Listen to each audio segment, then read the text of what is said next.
It's in. McDavid goes upstairs. What a goal!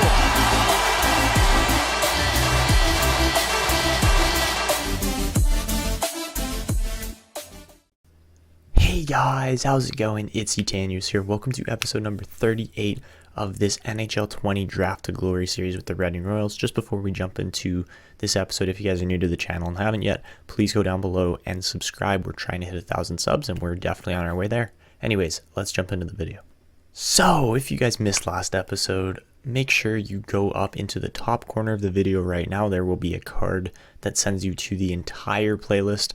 Obviously, being on episode 38 now, there's just an insane amount of videos on that playlist. You should definitely go and catch up on everything you haven't seen yet. Anyways, let's get into this episode here. So, starting things off, we're going to hit some comments here from the last video. Data782 says, I know the struggle of those franchise wrap-ups, XD. My Anaheim sim took to 2044. Took a solid 3 days to record and edit. Yeah, that's insane. It takes so long to wrap up these series, and obviously we're still going pretty strong on this series. At least we gotta have about 6 seasons left probably here. Let's see. The next comment here came from the hockey analyst saying that 9-5 win over the Rangers is something that you very rarely see in real life playoff hockey. It makes sense for these games to appear more in your franchise mode since you are almost done with the franchise mode, and the scoring end results is crazy. You have multiple 60 goal scorers, 1 or 2 70 goal scorers, and some average goalie numbers, which all of these numbers, by the way, are crazy to witness. Yeah, especially the 70 win season there that one time. That was insane. A little while back. Said, well, you were kind of scared taking a chance on a young goalie, but this worked out very well in my opinion. Yeah, Afanasankov. Well, actually, no, sorry, that was in the draft, but, you know, we have had a lot of goalies turn out for us here, especially you look at Yuri Afanasankov here. We drafted him 64th overall in 2032, and he has, at 23 years old, he's an insanely good goalie. He's going to be really solid for the future. There was one move here, guys, that I needed to make. Oh, yeah, and one more comment here, sorry, from J Sports Talk said, that's cool how a goalie that was computer generated went 10th overall. I never knew that they actually put goalies in the top 15. Also, Etanyos wondering what's the highest overall computer generated player you've seen out of the draft. The highest I've seen out of the NHL entry draft is 84. And I believe that was Trevor Lashoff was one of those 84s. I've seen a couple of them over the years. But 84 is usually the max kind of cap out. You don't get better than 84s normally unless you create your own players, which we did with Ferguson. He wasn't naturally generated, but yeah, no, it's the game's interesting the way players pan out and how picks and overalls work, but we do need to make a couple quick roster moves here before we actually jump into this video. I'm looking to move some defensemen around, one by the name of Craig Clancy, and then I want to bring up Rensfeld and Galina to build chemistry in our team. We can't make that move just yet. Okay. So what we want to do is we want to go and move the lowest end guy here after that. So I think we're going to go with Jonas Burgundy just because he's, 28 already? 29, yeah. So we're going to move Burgundy over a guy like Jenks. So yeah, we'll move him down as well. That should all go through. And all right, let's just fix the lines here nice and quickly. So we're actually going to scratch Sergei Zadorov just to build the chemistry here on this bottom pairing with guys like Galina and Rensfeld. Both these guys obviously very good young defenders, 22 and 23 years old. We'll see how they grow because they're supposedly minor defensemen, but really they fit into our team just fine, and I'm not exactly worried about how they're going to play on that bottom pairing. I know if they have a +1 chemistry, that definitely helps. And then, you can just boost it even further if you have the right players in the right spots. So let's see if I can, there we go. Okay. So that's how we're going to run this team here. And it's funny because we have a guy like Jacob Moy who should probably be in the NHL, but our goaltending in the NHL is so insane that we don't exactly need to make that move, and we can just let our AHL team remain very strong. And I'm excited about Gibbons. Colin Gibbons is going to be sick. I'm expecting him to grow here pretty soon. We have had a lot of guys not pan out the way I was hoping.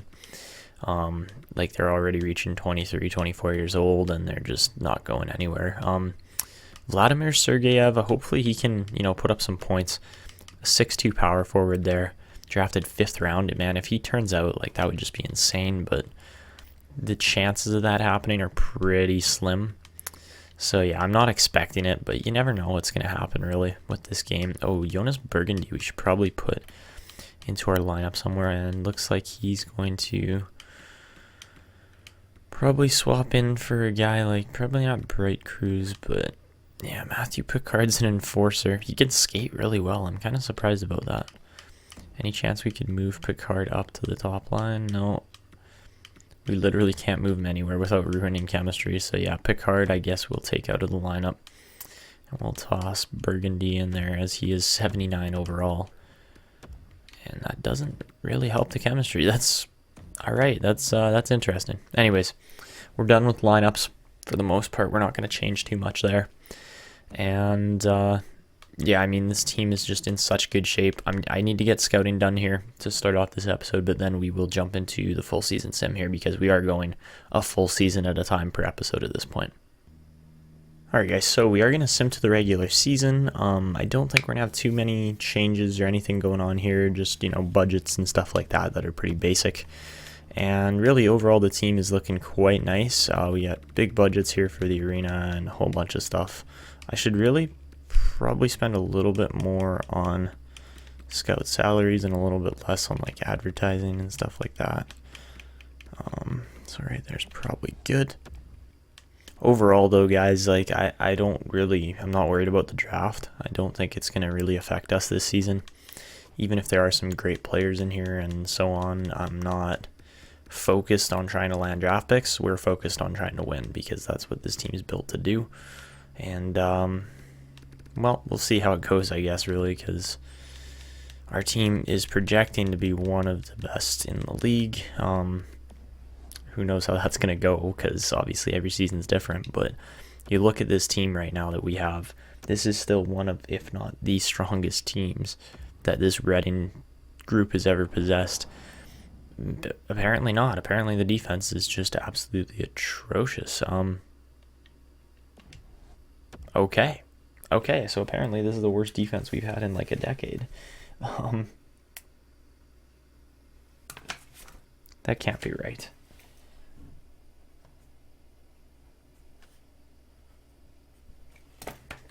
Is that really? I guess it's because we have such low rated players on the back end because they're 77 and 75 rated, right?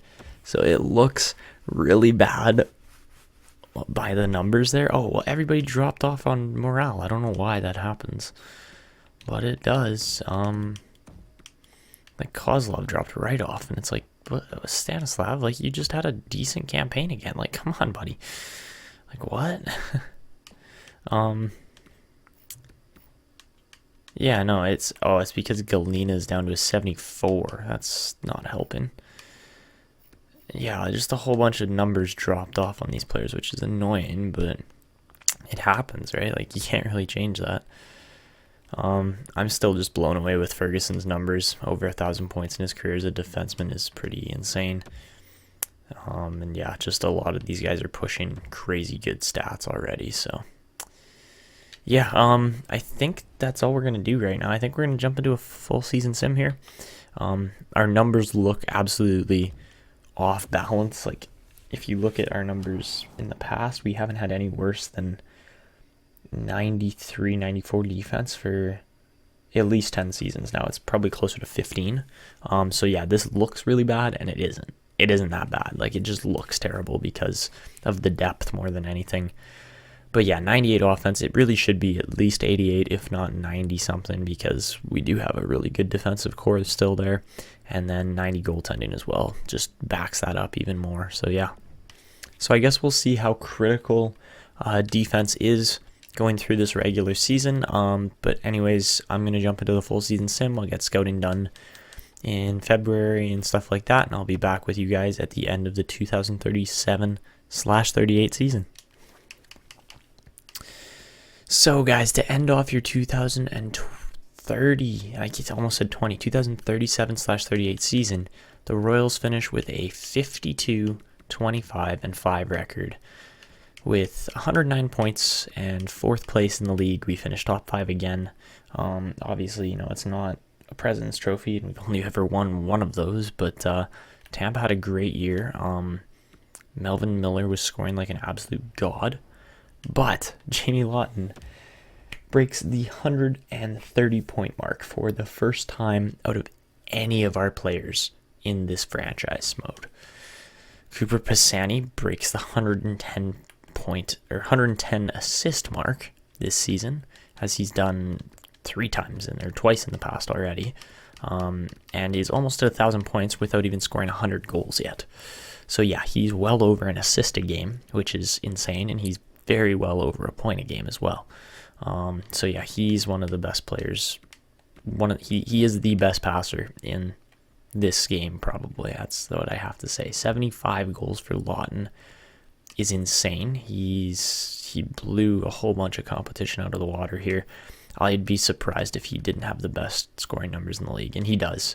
So Kapitanov might put in 2 points, and that'll be it, because, a 24th overall playmaker on Arizona apparently just lights up the whole league. So that's how things work, I guess.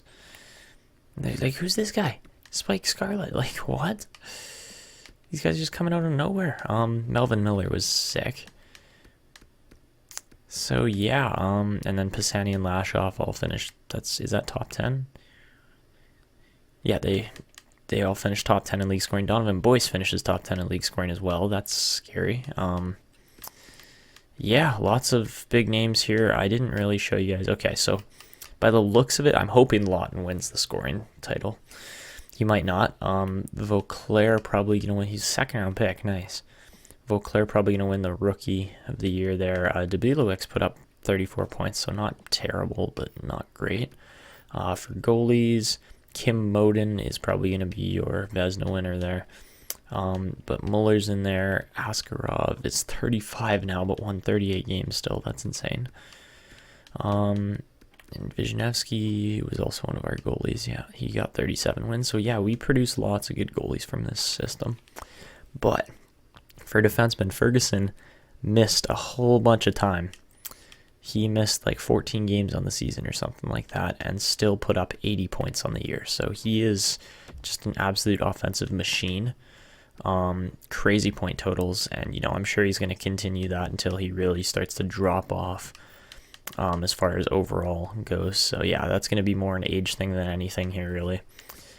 It's funny because our older guys are putting up the most points right now, which is scary. Lawton probably going to win the Rocket as well with 75 goals there. That's insane. So I'm going to advance one day just to see if Kapitanov breaks Lawton's record there for points or not. And obviously we did not complete a lot of our goals because the owner wanted us to win a lot of stuff. Somehow we ended up against the Rangers, who were one of the only teams that were ahead of us, I'm pretty sure. Yeah. Or no, wait. Oh, no, never mind. They were behind us. It was the Islanders that finished ahead of us. Okay. But no, how did Kapitanov do here? Did he break that point mark? He probably would too, just to troll us. No, he didn't. Let's go. Wait. How is he? Oh, wait, no, he was injured. He was injured for one game. There you go. I was like, everybody's played it. What? Like, that didn't make sense. So yeah, Lawton will be your heart, or he'll be your Art Ross winner for sure. Probably your heart winner too, I would assume. But anyways, we are taking on the New York Rangers in round 1 of the playoffs.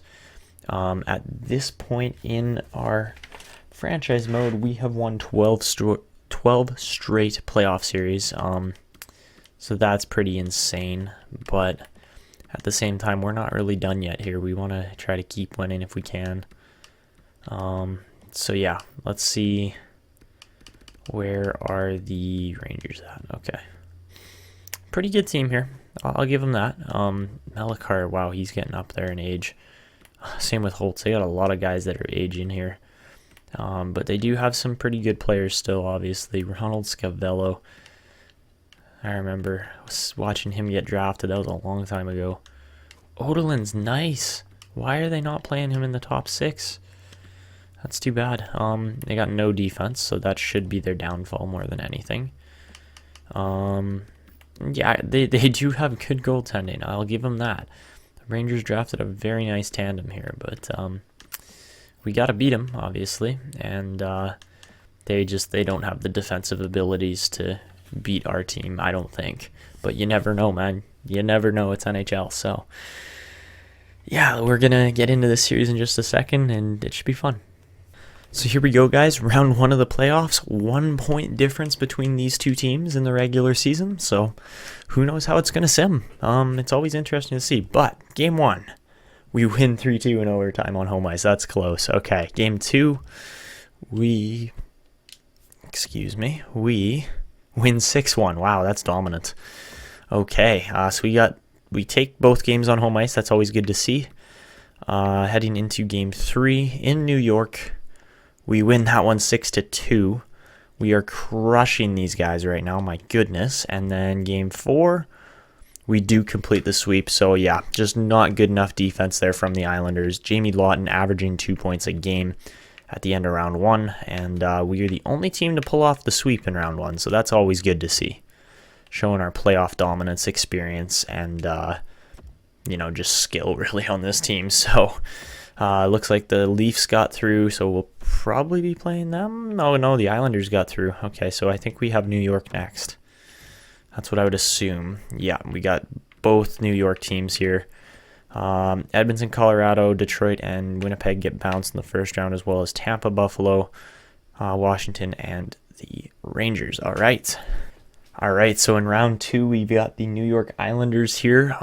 This is at least the 3rd time we've played them.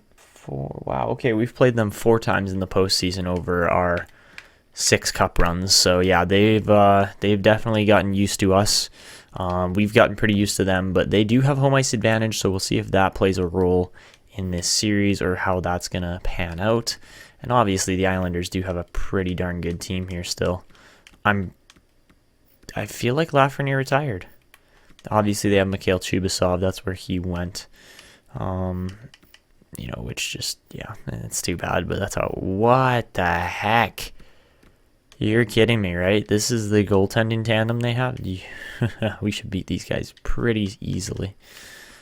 I guess Lafreniere left. Guess he didn't stick around, so that's too bad for them, but okay. I think we should be able to beat this team fairly easily. They do have a pretty good forward group, but just no defense and absolutely no goaltending. So, man, if we lose more than 2 games to this team, I'm not going to be impressed at all. So, yeah, let's see how round 2 starts off here. Obviously, every NHL series is unpredictable, but I would expect us to be the favorites heading into this. So, game 1, 3-2 loss. Like, what?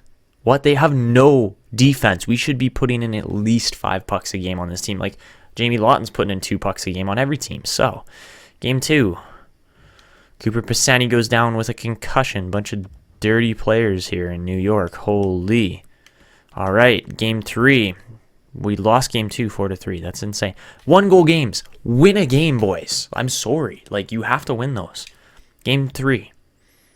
Okay, we win 5-3. About frickin' time. Okay. Come on, boys. Game 4. We lose again, and we're facing elimination to the New York Islanders. The Islanders are going to try to end our playoff run and our playoff streak. I don't think so. I'm sorry. This team... Okay, 77 defense and 71 goaltending is enough to beat this team. Yeah? No. Okay. Now I get to play 3 games in a row in the second round. I love it. All right, let's show these guys what we can do here. This is ridiculous at this point. There you go, Lashoff. Lashoff's in. Obergaard is not catching him. Like, there's no way. I'm sorry. Or that was Chichu, sorry. But that's what Jamie Lawton does. Or not Jamie Lawton. Trevor Lashoff. That's what he does. He's just a power forward. He drives the net, and you can't stop him. You can't bump him off the puck. He's going to make that move every time on a fringe starter goalie. Like, those goalies are absolutely terrible. So, yeah, I'm not exactly impressed that we are losing to this team right now. Yeah, don't clear the puck. What the fuck was that shit? Sorry for the cursing, but, like, what was that? My goalie wouldn't grab the puck. My defenseman wouldn't grab the puck. We just let it sit there. Like, oh yeah, that's cool. I love EA's logic. Like, oh yes, this team has 2 offensive players that are above a 90 overall. Not even 90, just 88. Here we go. Ino's in. There you go, boys. Nice goal. Nice goal. We had it. We had that one under control. But nice cut by Valen, and then sets up Janks like it's nothing, so...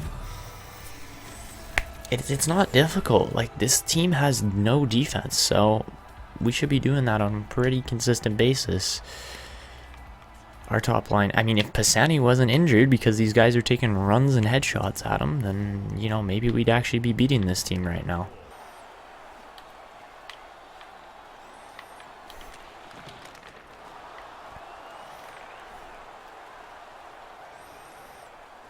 Alright, here we go. Jamie Lawton gonna walk in. He just picks those, man. He scored 75 goals in the regular season. He is a shooter. I'm telling you guys, our team is just that much better. Like, there's no question.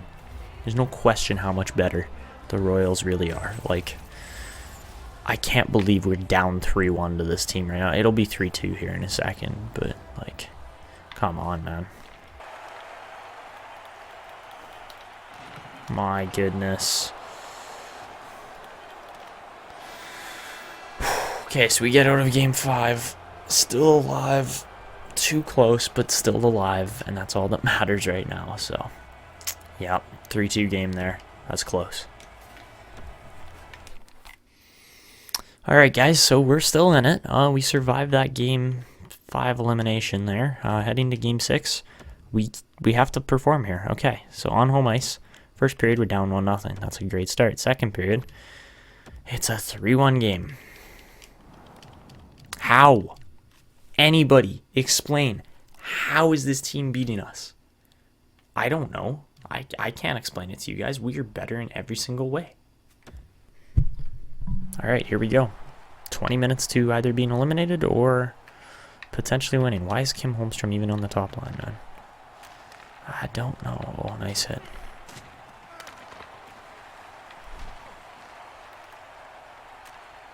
Here comes Lashoff. He's in. You cannot let Trevor Lashoff drive the net or he's going to score almost every time. Good start. But that's what he's paid to do, man. He's one of our best players. So, yeah, nice goal. We don't even need to see the replay. We know exactly how that thing went in. Kozlov, you gotta bury one, buddy.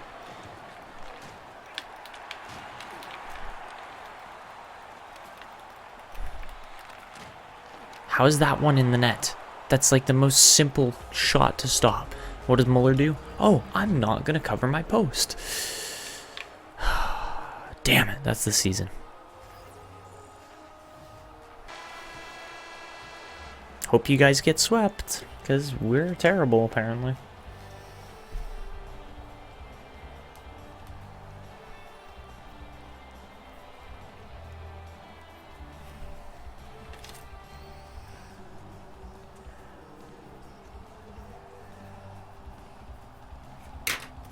I love how we literally just lose to the worst teams available in the playoffs. That's the only teams we lose to are like the bottom feeder somehow got into the playoffs off of the EA Sim engine. Have no defense, no goaltending, literally just a forward group, and we lose to a forward group once every 3 years. Like, get to the draft already, man. I'm not impressed. So, the Arizona Coyotes are your Stanley Cup champions, and the Binghamton Devils are your Calder Cup winners. So, for player awards here. Obviously, yes, Jamie Lawton had a fantastic regular season, but it hurts to lose there. So, oh well, what can you do really, right? Yeah, Lawton's your Art Ross winner. Hart Memorial goes to Melvin Miller. Okay. The Norris goes to Ferguson for the 4th season in a row. That's insane. Liam Zachary wins his 3rd Lady Byng in a row. Calder goes to Vauclair. Kapitanov wins the Conn Smythe. Park is your Vezina winner. Quirk and Park are your William M. Jennings winners. Ross there in Vancouver is your Masterton winner. Detroit's coach is the Jack Adams winner. Shane Wright wins his 3rd Selke in the last 4 seasons. Melvin Miller is your Ted Lindsay winner, and Jamie Lawton is your Rocket Richard winner. So, jeez. Okay, so Boston jumps from 3-1. Pittsburgh jumps from 15-2. And Montreal jumps from 7-3. That's insane. Okay. With Anaheim's pick there, obviously, but that's the lottery. So I'm not really enticed by this draft class. I've seen much better before. And yeah, I'm just not really connected with this draft class. I don't care too much about it, and we might honestly end up trading a lot of picks away just because I don't have too many players to really target and try to go after. Like, I'm not super interested in this draft class here, so we'll see what happens. Obviously, we have our pick and Buffalo's pick, I'm pretty sure, so yeah. So for retiring players, Elias Pettersson calls it quits. Same with Mikko Rantanen. Lots of points here. Wow. This is insane. Lafreniere retired in Colorado at 36. Look at these point numbers. Oh my goodness. Like, the top 10 in this draft class are surefire Hall of Famers. That's insane. Tim Stutzel went 8th overall. Still had crazy number of points. Perfetti retires. Lucas Broit-Cruz. All these guys were drafted in 2018 or 19 for the majority of it. Like, that's a lot of guys here retiring that we saw get drafted at the start of this series. Bowen Byram retires. He didn't have a great career, though. Michael Mink, Reading drafted player there in 2020. Who else? Okay, hold on. I want to look at our players drafted list because I'm looking for any other names that may have retired here. So, Liam Zachary's still going. Goalies are definitely something important. Frederick Olas retires. These are all our players here that we drafted. Did we draft Punet? No. But Sergei Zadorov retires. Like, lots of players that played for us at some point here. For goalies, Saranaimo, Anfelt. I don't think we drafted any of these guys in here. Doesn't look like it, no. But yeah, definitely some big names here for sure. None of these guys ever played for us in the top group anyways. But yeah, crazy retiree class there. That is insane. Lots of good numbers there. Oh, hello. Matthew Earl is looking pretty nice here, actually. Holy crap, he put up 98 points. That's crazy. He's definitely coming to play for us this upcoming season. Gibbons is up to an 81, so that's awesome. Dubielewicz only had an 80. See, that's what I don't get. Oh, Joakim Hakana. That's not great. Sokolov. Yikes. Yeah, we got some big name expiring contracts here coming up. This isn't going to be fun, but we're going to have to deal with it. Shoot. Louis St. Jacques. Only 81 overall. He's probably not getting another contract with us, to be honest. What we could consider doing, since we come by defensive defensemen easier, it seems like, since we do that, we could consider, if there's a top pick available, like one of the top 5 picks, we could consider trying to trade up to snag one of these young defensemen here. Like Worrell looks really nice. even though he is a year out, Ty Worrell would be a great fit for our team, I'm pretty sure. So, because he's got some balance there already. Yeah, that would be nice, but that's going to be difficult to get because he's like 3rd or 4th on the board. Obviously, our owner isn't exactly happy with the way that postseason went, which makes sense. I'm not either. But let's start the entry draft here. I'm not entirely sure what's going to happen. And okay, Pittsburgh's pick at number 2 is available. We don't have a lot of value to trade, so that's the biggest problem here with this and trying to work a deal out. Worst case scenario is we could trade a guy like Bear Pritchett or Bright Cruz to, potentially get a deal done there, along with like, we have so many picks. Oh my goodness. This isn't great because I don't really want these. I'd rather just take the 2nd overall pick in exchange. If we could do Bright Cruz and those 2 picks for that, man, I would take it all day. And no, okay, that didn't go through. So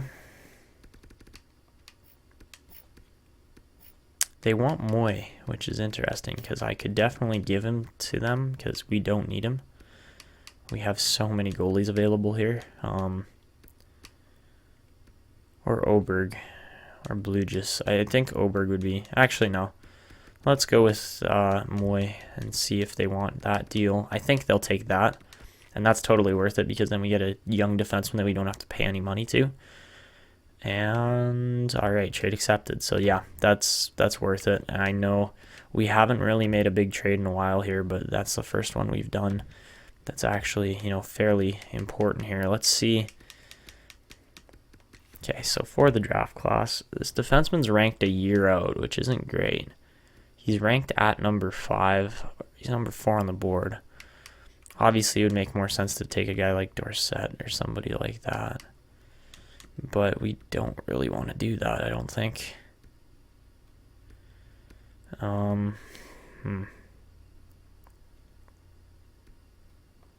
think we have to go with Ty Worrell. Even if he's 1 year out, I want him playing in the NHL preferably.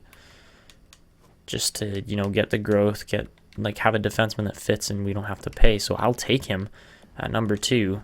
I'm not exactly worried about that. Even if he's a year out, we need the defenseman more than a forward right now. So that's why I'm taking this. I know you guys are like, you're insane. I'm not going to gain any value from trading down because the game's stupid. So let's take him. Ty Worrell. He's only 74 overall, but he is an offensive defenseman. And he's going to be exactly what we need in the future here. And there's another huge thing, guys, is Ty Worrell is right-handed. So with that means we can probably play him alongside Joakim Hakana in the future here once Ferguson starts to kind of drop off a bit. And, okay, Patterson was nice.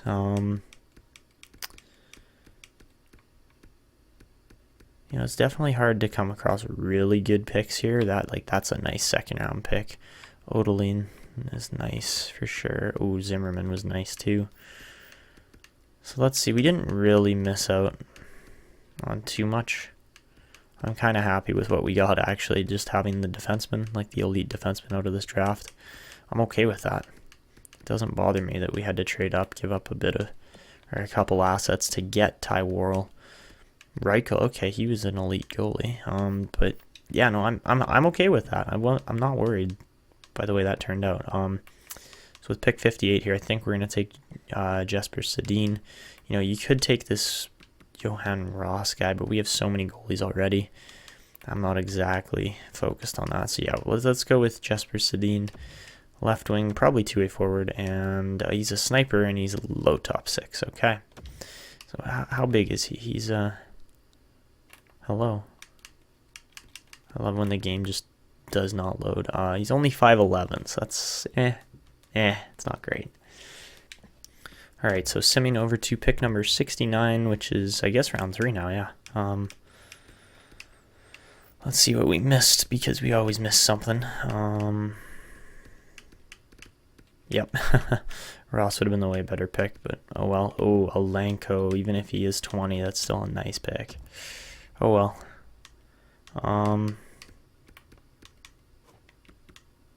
almost feeling Giftstopoulos there, but kind of want to take a risk on Dan Steckel too, just because he's massive.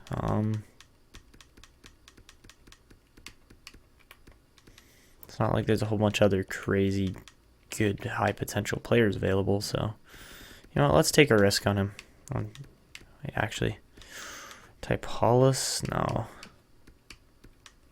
I'm feeling Steckel. I am. I think we're going to take him. All right, so let's see how Dan Steckel turns out here. And he is a medium top 6 2-way defender. That's not great. So far this draft isn't looking great. I'm glad we traded up for Worrell. Of course, there was another elite like right after our pick.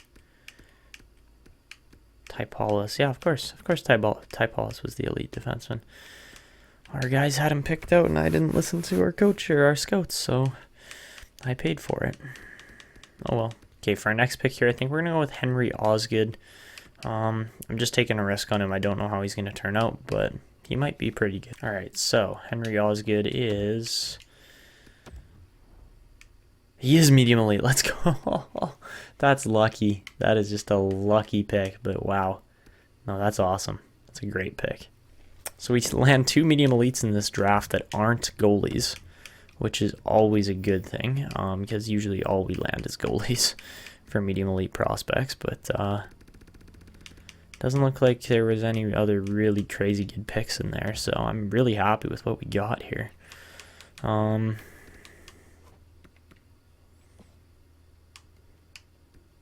Could take the risk on Lawrence, or we could take Tikhonov. I think we're going to go with Lawrence here and just see how he turns out. He is 20 already, though. All right, and Matthew Lawrence is a medium top 9 2-way forward and 63 overall, so not too shabby for the 4th round. I'm pretty happy with that pick. That's funny because that's tied for the second highest player we've drafted in this draft class so far. Yeah, no, that was a good pick for sure. Ooh, Jaskalainen. Wow, that is a nice pick. Couple nice picks in here for sure. Dang, bro. The 4th round's being pretty nice here, so kind of feeling Owen Dodge, but probably not. That's not a good pick. Maybe Shore. All right, for our next pick here, we're at pick number 122, and I'm feeling either Hornquist or Rivet probably. Turnbull is going to be a good pick too, so he'll be one of the guys we go for. Turnbull, Prasad, and then these two guys, Chuck Rogalski, and probably Caden Gardner. So how many picks do we actually have left? That's what I'm trying to figure out right now.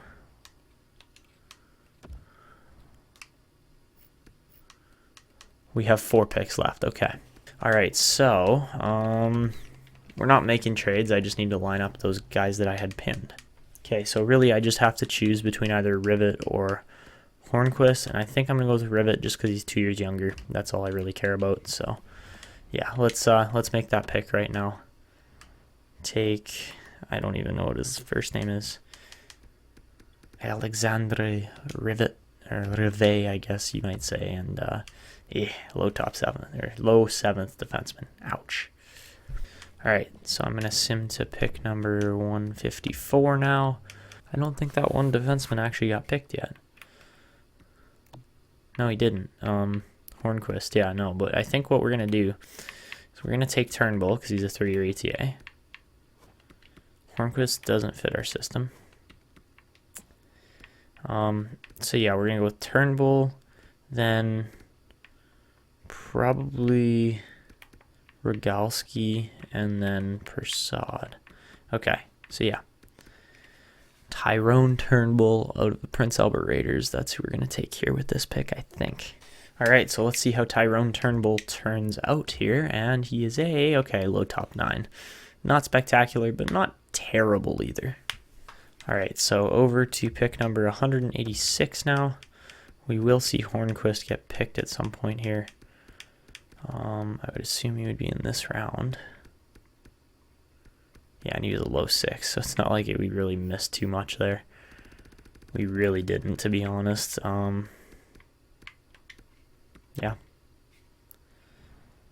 So for our next pick here, we're at pick 186. I'm going to take Chuck Rogalski, another right winger, and we'll see how he turns out, I guess.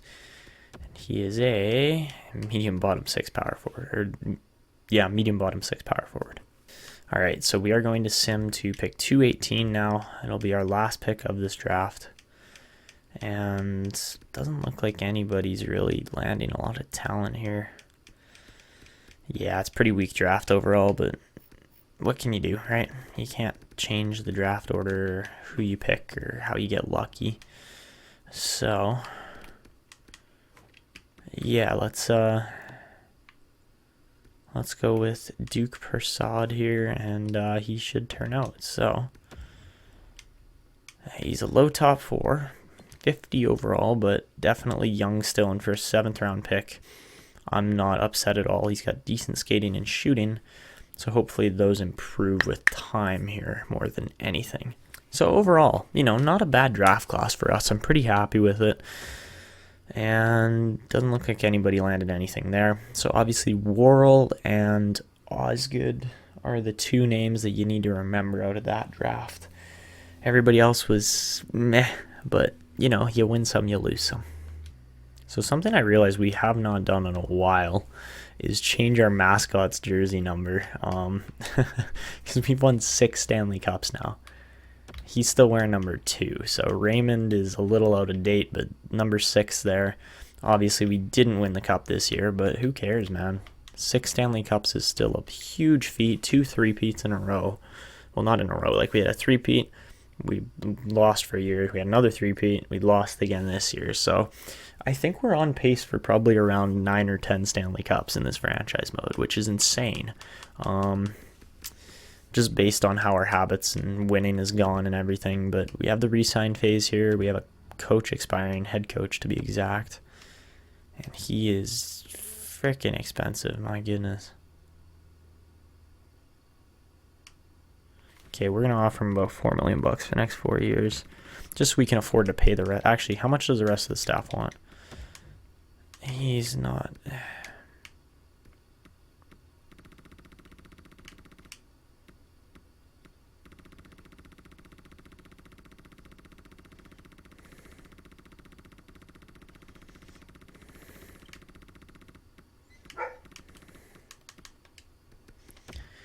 I don't care so much about the assistant coach so much as we just need the head coach.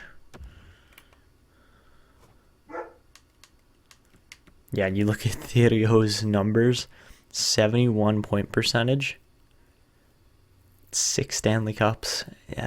He's never won a Jack Adams, which is insane because he definitely should have by now. And this team's just really good overall. The coach is just really good overall. He's been great for us. We got a lot of expiring scouts. All right. So we got Pritchett, Dinger, a couple big names in there that are RFAs, and then we have a lot of UFAs that are going to be expensive here. We do have $24 million in cap space at the moment, so that's pretty good actually. Dinger's going to be nice and cheap. That's awesome. And Uljevic will be our backup probably there. For defense, obviously, we are going to have to re-sign Joakim Hakana, but $11 million is too much money. It really is too much money. So he wants 6 more seasons, which is, that's a good number. $11.35 million. Okay, apparently we can get him for 9.65, which would be an awesome number. That's a much better number than what I was expecting to pay him. So yeah, if we can get him there, that's a good number. Sorry, St. Jacques, but we just cannot afford to pay him. Ty Worrell, I want up in the NHL this year, even if he is only 74 overall. I would love to skip him right ahead past almost all of these guys. Cristiano Lam, nope, still not going to go. I'm letting him walk. I honestly am. I could care less. All right, and then for right wingers, we got Kozlov here, who's going to be fairly expensive. 10.5. Okay, that's not too bad.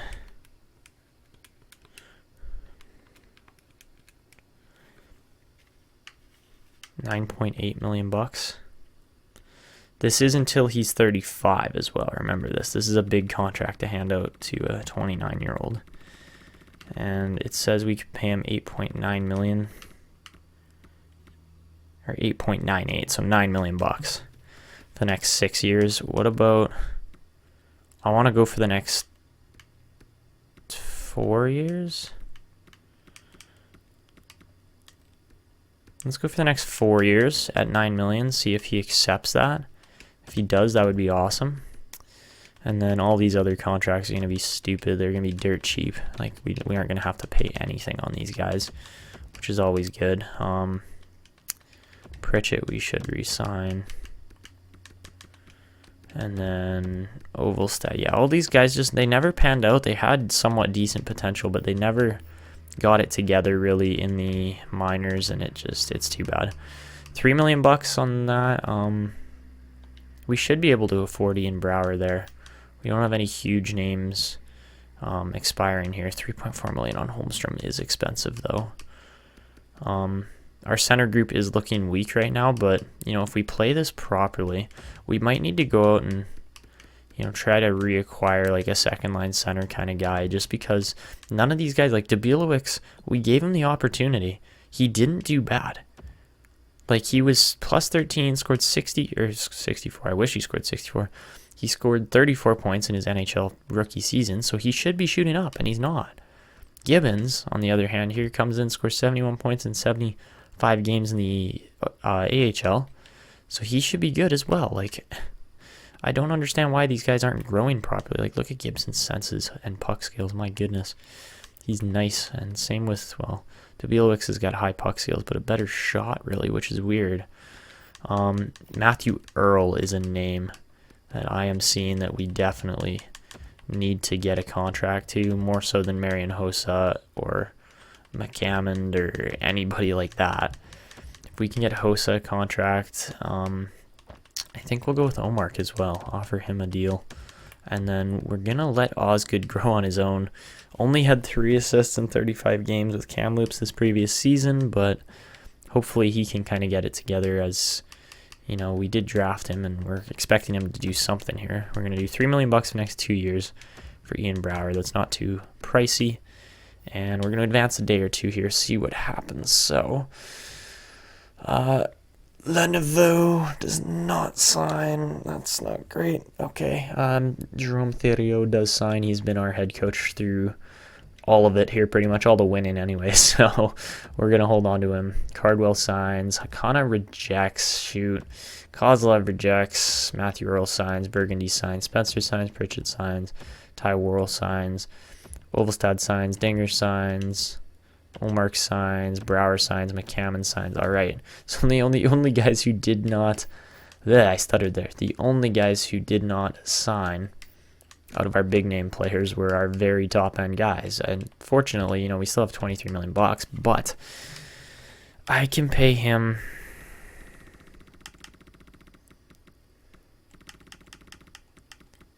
I can pay him a $60 million contract for Hakana, and then for Kozlov, we can do $9.5 million bucks for the next 4 seasons. That's 9.6 right there. All right, that should get them. I don't know why they wouldn't sign those. Those are good deals still. And come on, boys. Rejected. God, you guys are needy. I know we have the money, but I don't want to spend all of it, preferably. What about 11? $11 million bucks the next 6 years. That's still expensive for Hakana, but he is one of our top defensemen, supposedly. Okay, 3 years. 3 years at $10 million. You should sign that. We're not undercutting you by too much, and it saves the team some money. Come on, Kozlov. All right, so Hakana signed the $11 million for sure. Nice, and Kozlov did sign the $10 million. Okay, so we spent $21 million between those two guys. A little expensive, but not the most terrible situation either. I'm not exactly like, it's not the greatest contracts, but it's not bad. Coruscant, we're going to sign. He's an entry level. And then Sedin and Brust, no need to sign them. All right, we're good, I think. Ty Worrell will be hitting the NHL this upcoming season. You guys are going to be like, oh, the defense is so weak. Yeah, but Worrell's going to grow. So that's the thing, is that, like, I'm not worried about his growth and development because this team is going to be so good. Actually, you know what? It's probably not smart to let him. We should probably let him play one more year in junior, which I think we're going to do. I'm not touching Cristiano Lamb. So let's see what we can do here with the... I don't want to trade Brouwer. Don't want to trade Buffalo's pick. What I do want to move is probably... Yeah, see, Worrell's going back to junior, which he should. That's the smarter move. Yeah, we don't have a lot of cap space left. And guys like Lasse Pentakainen, even though they are very good players, are seriously dropping off now, so...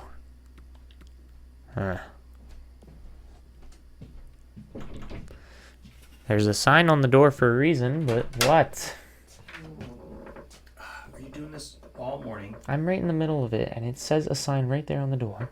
What? When you get a break, come out and talk to people. You haven't talked to me all morning, okay? I need you to talk to me. I didn't even know okay? you were home, okay? Well, if you were around, you would have known my office was closed because of asbestos stuff. But anyways, when you're done, come talk to me. I'm leaving right away. Okay.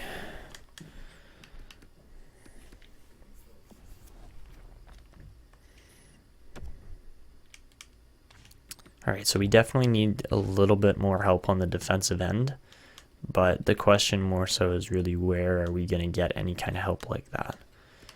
Because we just don't have the means to do so, I don't think. Like, nobody's going to sign St. Jacques for that price. It's just too much money.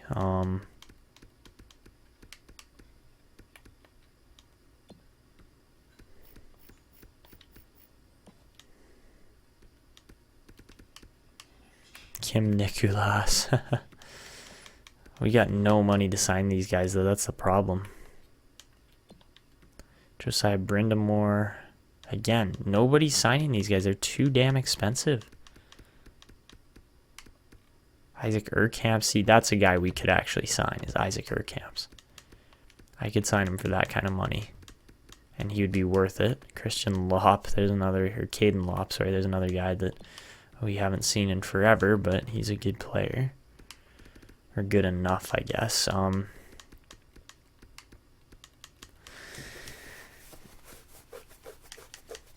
Yeah, I don't know what we're gonna do here. I'm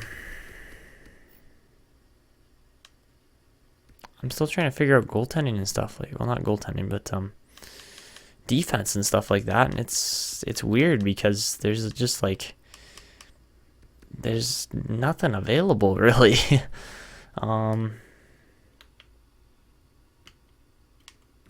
It's like, you look at this team. This team is set up pretty well still. There's no question about it. We got enough depth here that we'll be fine. But it's not strong either. That's the thing, is that it isn't the strongest lineup we could possibly bolster. And yeah, the defense definitely needs work. You look in the system. It's like, okay, Gallagher we could probably pull up. Or maybe Clancy. Probably Galena. Galena will be back up there, because he had a good season this season here. 39 penalty minutes. I'm sure he threw lots of hits and stuff like that. Where does it say hits? Hits. Oh, only 26 hits? Yikes. Okay, so yeah, Galena wasn't great. That's okay. So yeah, I think we have enough defense that we only need to go out and sign one guy like we did.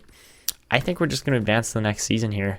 Hope that some morale goes up and the team is good, and then we'll wrap it up here. So I assume we'll get, Isaac Urkamp does sign with us.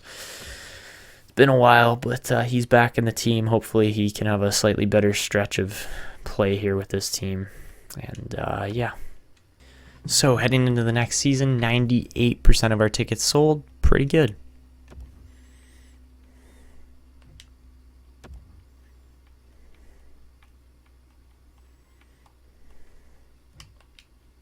For our goals, we're expected to win the Cup, the President's Trophy, and finish first in our conference.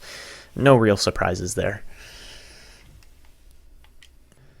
Alright guys, so here's how our lines look heading into the next season. For the most part, I'm going to make 1 or 2 quick changes to this lineup before the season really kicks off here, but overall it's looking really nice.